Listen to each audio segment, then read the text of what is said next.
운동의 3번입니다. 지난번에 1번을 했는데 왜 3번을 갖고 나오냐면 2번이 길어요. 2번이 페이지가 14이니까 내 옆에 별이 없어요. 그래서 결국은 목사님이 정리하신 그 성령의 부흥 운동이 19세기 하나님성의 대성령운동으로 발전하기까지 각 교파들 간에 어떻게 성령의 역사가 이루어지고 그거를 이제 2에서 설명하셨어요, 목사님이. 그래서 이 현대오 수조운동의 역사 3번에서는 주로 우리 하나님의 성에 교단이 어떻게 시발점이 되었나, 그러니까 정작 우리가 더 관심 가질 이 순서가 3번에 있어요. 그래서 3번을 가지고 나왔습니다. 제가 읽으며 함께 눈으로 읽으며 동참하기 바랍니다. 성령의 역사에 동참하는 자 모두 알칸사스로 모여라. 왜 알칸사스로 모신 주의자들이 모였는가? 이 질문은 지난 2시간의 강의 내용을 다시 조금 살펴보게 한다. 현대 오순절 운동은 어느 한 지도자나 단체가 시작한 운동도 아니요 특별한 발전도 없다. 우리가 흔히 1906년에 터진 아주사 부흥을 현대 오순절 운동의 기원으로 아는 오류를 범하는데 이 공부가 바로 그것을 바로잡는 역할을 하였다고 본다.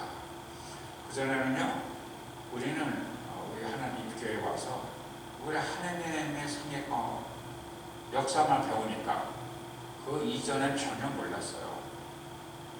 근데 목사님 오셔가지고 우리 하나님의 성의 것을 전혀 언급을 안 하시면서 흉세계에 있던 그것만 자꾸 말씀하시더라고요. 그것이 얼마나 중요한데 목사님은 그거는 선포 안 하시고 왜 이전 것만 그렇게 말씀하시나 의아하게 생각했어요. 그런데 우리 오순절 교단의 성령, 오순절 운동 이전에도 건 2000년 동안에 곳에서 성령의 역사가 있었을 것으로 믿고 2000년 동안 성도들이 있는 역사가 없겠어요. 신실하게 주님을 의탁하고 믿고 따르는 성도들이 얼마나 많겠는데 현재나 옛날이나 현재나 앞으로도 예수도 그것은 동일하셔서 동일하게 그 옛날에도 역사하셨을 거예요. 그런데 이제 그게 격차가 안 나타나고 역사적으로 신호들 마찰이 많아서 우리가 모르고 있어요. 현대 옷을 좀 읽으면 이 운동의 기원은 사실 초대교회에 그대로 맞닿아 있다고 볼 수 있다. 이미 주후 156년에 몬타누스나 오리겐, 히프리안 같은 사도들의 직제자들의 시대에도 오순절 운동의 뿌리를 찾을 수 있다고 밝혔다. 그러나 중세의 암흑기를 거치면서 성령의 나타남을 전하고 또 성령의 본능을 실제로 행하는 자들은 극소수의 순교주의자들만이었고 그들은 교황이나 결권주의 그리고 그들이 행한 모든 부패에 대항하여서 오직 성령만을 믿을 뿐 아니라 성경에 나타나는 모든 것을 액면 그대로 실천하며 시작하였다. 그리고 그럴 때에 우리가 요즘 말하는 기적, 신용, 예언, 방언들이 그들의 신앙생활에는 빈번히 나타났다. 하지만 그들은 소수였고 그래서 역사에 항상 뒤편에 가려져 있었다. 프리시안들이나 왈드파들이 바로 그러한 그룹들이었다. 겉으로는 성령의 역사나 은사들이 그친 것처럼 보인 것이 바로 그러한 현상들이었다. 그들은 취하로 흐르는 성령의 강줄기를 형성한 것이다.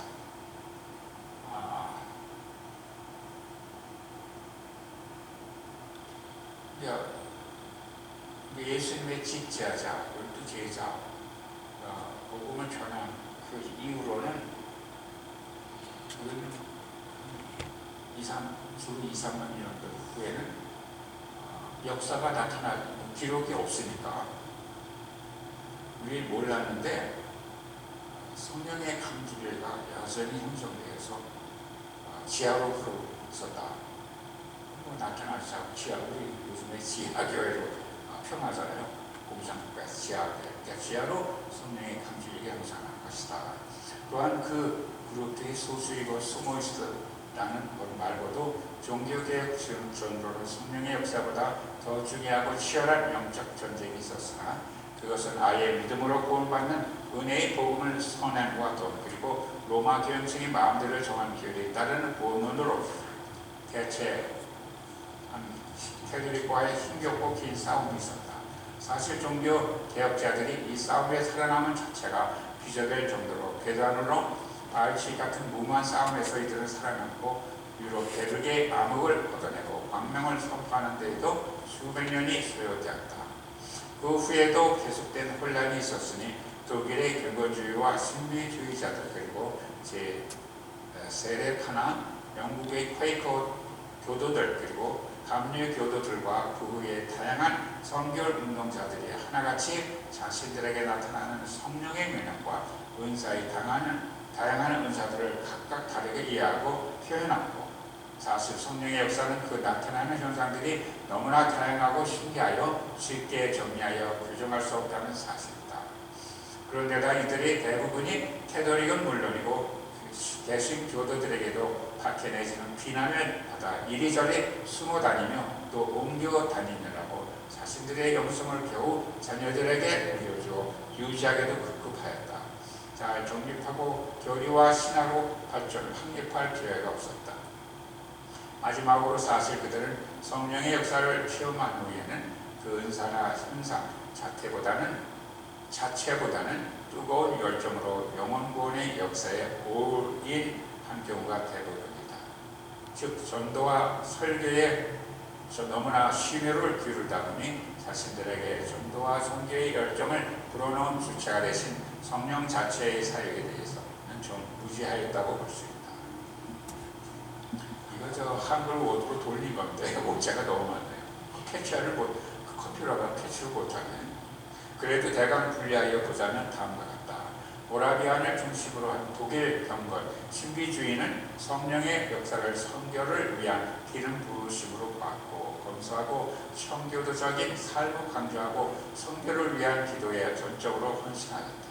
웨슬레는 이 외에 특별히 성령의 체험이 신자의 완전한 성화를 위한 것이라 강조하였는데 그는 신학자답게 이것을 중생의 체험 이후 이미 신자 안에 내주하시는 성령의 내조와 구별하는 획기적인 신학적 정립을 이루어야 하였다. 그리고 지나치게 왜곡된 칼빈주의자들의 극단적인 예속론에 반대하여 인간 자신의 책임을 강조하는 자유의지론을 옹호한다. 그 후에 대부분의 성경주의자들과 중서부 켄투기 등에서는 너무나 다양한 현상들에다 광범위한 범위로 퍼져 있어서 그들에게서 나타나는 양상과 그들의 영성을 무엇라 규정하기가 너무 힘들다.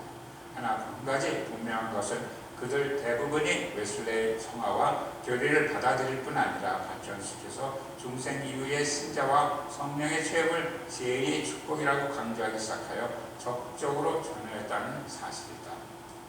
우리 하나님의 성회에는 원래 가르침이 제2의 축복이라는 가르침이 없었어요. 교리에 보면. 근데 곳곳에 그래 보면은 이제 제2의 축복이 우리가 받아들일 수 있는 주장이기 때문에 제1의 축복은 이미 예수를 구세주 믿고 구원받은 제1의 축복 가지고 능력, 은사를 받는 제2 축복. 그래서 제2 축복을 해도 우리가 아무 무난히 받아들이는 그런 우리 교리화된 것 같아요. 무디와 A.B. 심슨은 이와는 조금 다르게 은사의 체험 자체보다는 영혼 구령에 초점을 맞추어 무디는 주로 국내에서의 전도 집회와 심슨은 세계 선교를 위한 CMA 교단의 설립으로 나타났고 특히 심슨은 신유를 많이 강조하였다. 그 외에 뉴잉글랜드, 웨일즈, 스코틀랜드들을 여러 차례 휩쓸었던 대부흥 혹은 각성운동 시에는 주로 신자 자신의 회개나 무력하고 부패한 교회들과 지도자들의 갱생운동으로 자연스럽게 발전하였다. 이러한 다양한 분파들과 집단 혹은 특출난 개인에 의해서 19세기는 그야말로 20세기 초에 일어난 엄청나고 또한 여러 곳에서 터져나온 마지막 대출수를 위한 소위 늦은비의 역사를 준비하는 기간이었다고 볼 수 있다. 이러한 영적 배경 외에도 급격한 산업화와 도시화 그리고 인본주의 사상과 맞물린 쥐락놀이로 인한 영향 또 온 세계가 하나로 평화시대를 맞을 것이라는 낙관론이 여지없이 깨진 제1차 세계대전들이 어수선하면서도 어찌 보면 필연적인 성령의 부으심을 준비하였다. 특히 아주사 이후에 그전에 비록 여러 곳에서 빈번히 나타났으나 주요사에서는 알려지지도 않았고 또 무시되었던 성령의 역사가 겉표면으로 드러나므로 특히 성령의 세례, 드디어 아수사 당시부터 이 용어가 사용되기 시작. 성령의 세례를 받은 자들이 개신교파에서 강력한 반발과 핍박에 직면하게 되었고 또 사실 너무나 다양하고 작은 갈래의 분파들로 또 때로는 지방색이나 인종에 따라 모순절주의자들 서로 간에도 극심한 대립이나 갈등으로 질이 열려가고 있었다. 특히 초기 오순절주의자들의 주의가 그 배경이 성결주의자들이었는데 그들은 자신들의 체험을 지나치게 강조하고 절대시함으로 그들의 뿌리가 된 강육에서 거의 절교를 당하는 역사의 불행을 초래했습니다.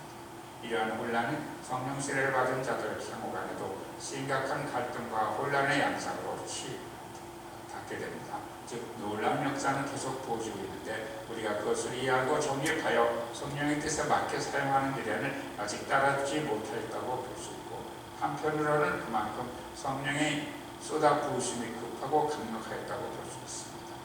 어찌되었건 이 혼란 중에서도 대체로 사람들이 서로 동의할 수 있었던 것은 이것이 축복이며 성령의 세례라고 이해할 수 있는 근거가 성경에 있으며 그 중심에는 방언과 신의 역사가 빈번하였다는 것입니다. 마트 혼란을 종식시키자. 이러한 혼란이 반드시 부정적인 것만은 아니었지만 이대로 가다가는 혼란과 과열된 사람들의 입방아에만 오르락거리지 하나님의 역사가 제대로 열매 맺기 힘들 것이라는 것이 여러 사람들에게 느껴지기 시작하는데 드디어 교권주를 경계하고 오순절 운동의 운동으로서의 성격을 유지하기 위하여 어떤 형식화 내지 고착화되는 것을 경계하면서도 계속 높아가는 혼란과 핍박을 향하여 어떤 대책이 필요하다는 것을 인식한 초기 하나님의 성의 지도자들이 1914년 4월 2일에 알칸사스에 있는 핫스프링스에 올 것을 제안하는 광고를 1913년 12월 20일자에 초기 오순절주의자들이 많이 있던 마순과 증인지에 게재하게 됩니다. 이거를 읽으면서 무슨 생각이 나냐면은 그전에 우리 인디아나폴리스 거기서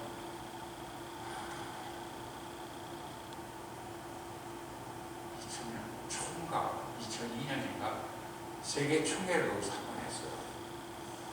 그래서 이전한 목사님하고 1990년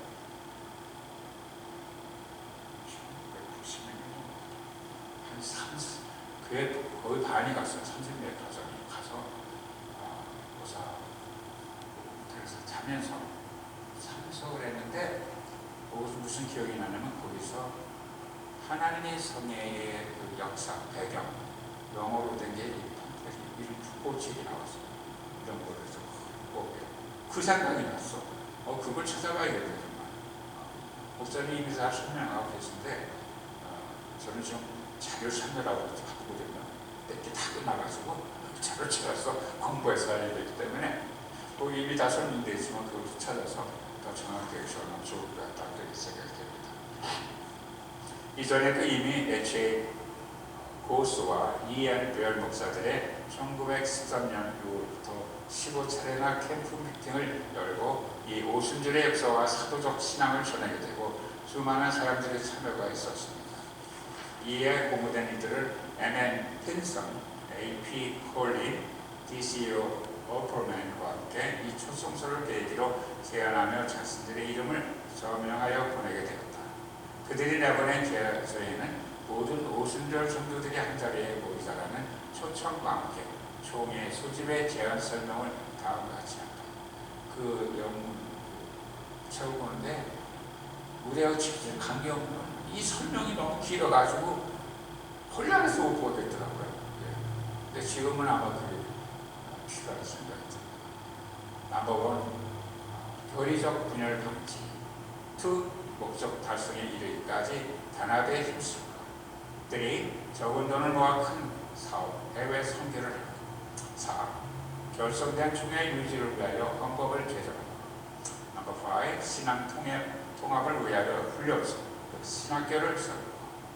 드디어 4월 2일이 되자 22개 주와 해외 선교사들이 약 300여 명이 핫스프링스 중심가의 200번지 올 그랜드 오페라 하우스에 모이고 그중 128명이 목사와 선교사들로 등록되었다. 3일간 그들은 설교와 기도 그리고 신기의 시간을 가지므로 그 분위기가 좋아졌고 정식 회의는 4월 6일에 열렸다. 이앤 베어 목사가 임시 의장이 되었다. 그들은 널리 받아들여 줄 수 있는 조직체를 설립하고 다양한 신앙적 전통을 대표하는 그 대표자들이 모두 찬성할 수 있는 교리 서론문을 채택하는 일에 주력하였습니다. 정치는 회중 정치와 장로 정치를 절충하여 채택하였습니다. 명칭을 무엇을 할 것인가를 놓고 여러 안이 나와서 처음에는 하나님의 교회, 그리스도 하나님의 교회, 사도적 믿음 선교회, 순복음 오순절교회, 여기서 순복음 그 정도 됐었거든요. 믿음의 성에 등으로 하자는 분분한 이견들이 있었으나 결국은 TK 레오날드가 시브리서 13, 23절을 인용하여 하나님의 성회로 하자는 제안이 통과되어 오늘까지 있습니다. 초기의 실험과 그 극복. 하나님의 성회는 시작되지 얼마 되지도 않아서 큰 시련에 봉착하는데 상해 총회에서 총회장으로 선출된 열 목사가 당시 용해하던 오직 예수 운동에 가담하여 제2차 총회에 아예 나타나지 않게 됩니다. 당시는 오순절 판회에 많은 이론들과 사설들을 만들어 내고 수많은 국립순회 설교가들이 다니며 자신들의 개인적 체험에 바탕한 교례들을 막 뿌리고 다녔는데 그 중에 상당수가 나중에 이단으로 발전하게 됩니다. 오직 예수 운동도 결국은 나중에 너무 치우쳐 여러 교단에서 이단으로 정제됩니다. 그런데 당시에는 수많은 사람들의 지지를 얻어 그 기사가 대단하였다고 합니다. 초대 총회장인 별 목사와 하나님 성회에서 지도급에 있던 헤이우 목사들이 주동이 되어 여러 사람이 하나님 성회에서 이탈하여 이 운동에 가담하게 됩니다. 이 운동은 맥 알리스터라는 목사가 오직 예수의 이름으로만 세례를 받아야 된다고 가르치면서 삼위일체의 이름으로 세례를 받은 자들은 다 다시 세례를 받아야 한다고 큰 판을 일으키는 운동이 됩니다. 이에 당시 총무였던 플라워 목사가 이 교리를 반박하고 교단의 신조를 성립하여 입장을 밝히자 처음 창립 당시에 많은 지도자들과 멤버들이 하나님의 성회를 탈퇴하는 아픔을 겪게 됩니다. 그러나 오히려 이것이 계기가 되어 지금 하나님의 성회의 근본 진리를 당시에는 16개가 아니라 총 5개였다고 합니다. 빨리 가다듬게 되는 그래서 그 후에 기하적인 성장에 도화선이 되는 은혜를 맛보게 됩니다.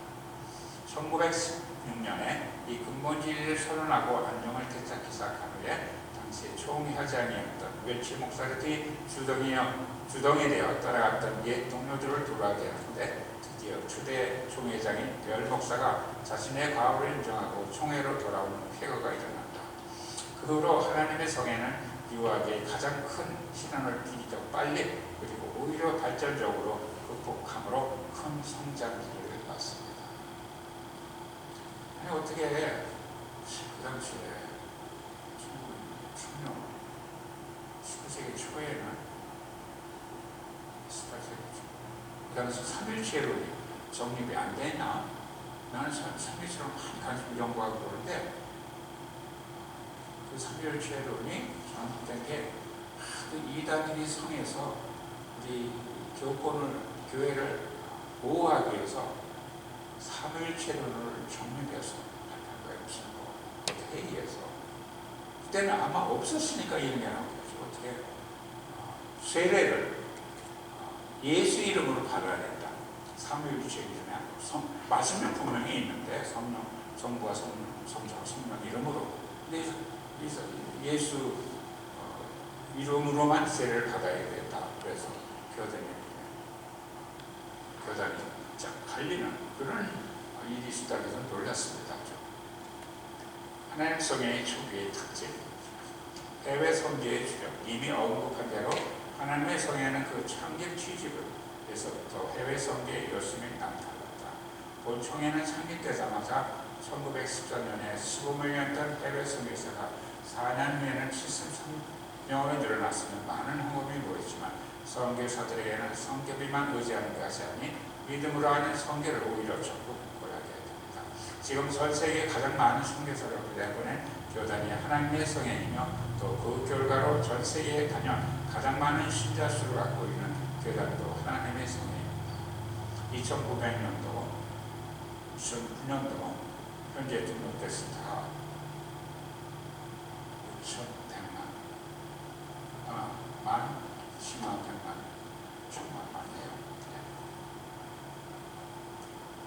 2009년이니까 이게 까마득해 보시겠다는데 주간지 발간, 신학교 설립, 가스펠 출판사 설립, 주일학교 교재 발간 이러한 사업에 초기부터 힘써서 오순절의 체험을 간증으로 널리 알릴 뿐 아니라 우리가 믿은 바가 무엇인지를 잘 정립하고 또한 교육하는 체계를 일찍부터 갖추게 된 것이 하나님의 성회를 타 오순절 교단들과는 다르게 시작 때 탄탄하게 성장하게 만든 비결이었고 거기에는 초기 하나님의 성회 지도자들이 대부분 이미 정식으로 교훈을 받고 안수받은 목회자들인데 그들이 성령의 세례를 통해 사도적 신앙을 더하기에 자칫 많은 오순절주의자들이 반지성주의로 흐르는 데에 반해 이들은 좋은 균형을 잡아주었습니다.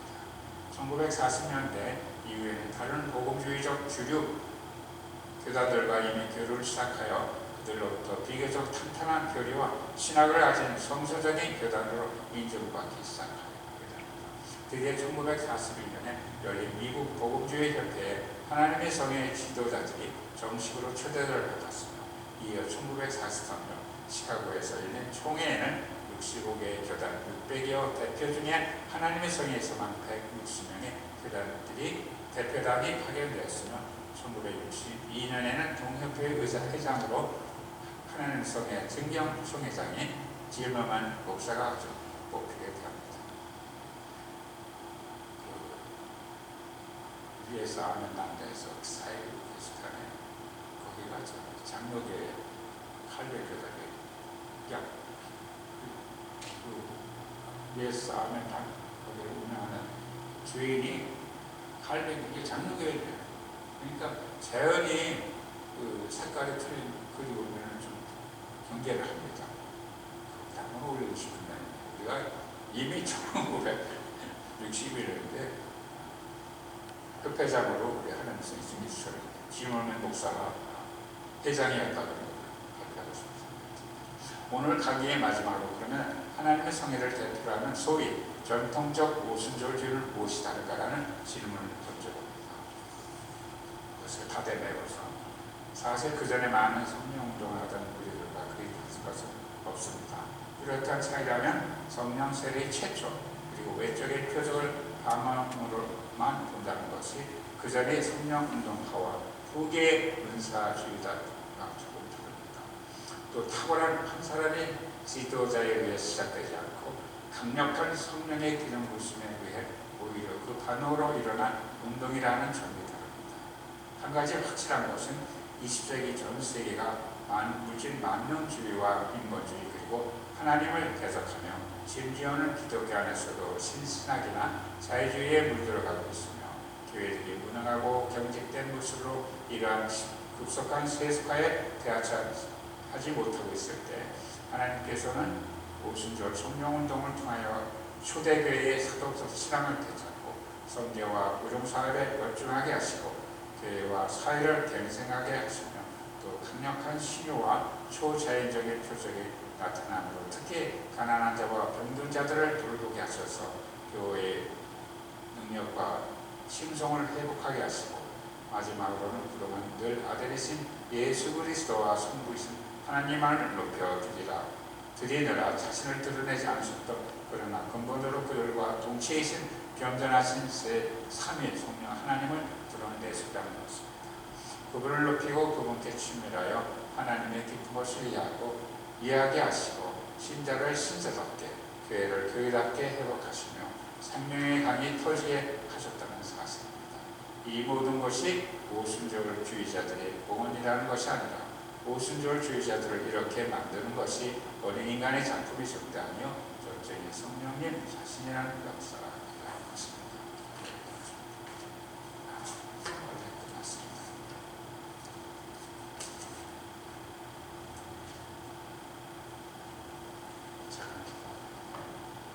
기도 모두로 마치겠습니다. 감사하는 하나님 아버지, 이 시간에 저희 무수로 저 주의 오순절 하나님의 선 오순절 역사를 다루어 왔습니다. 저희들 잘 알고 있는 사실만 아버지 성령의 역사를 잘 알지 못하고 아버지 무지할 수도 있습니다. 이 시간을 통해서 다시 성령께서 인도하신 우리 하나님 성의 오순절 역사를 다시 알게 되었으니 아버지 주께서 오늘 다시 이 아버지 하나님의 성의 근본치를 잘 깨닫고 이해하고 아버지 만방에 전할 수 있도록 제주 사용하여 주시옵소서. 감사합니다. 예수님의 이름으로 기도드립니다. 하늘에 계신 우리 아버지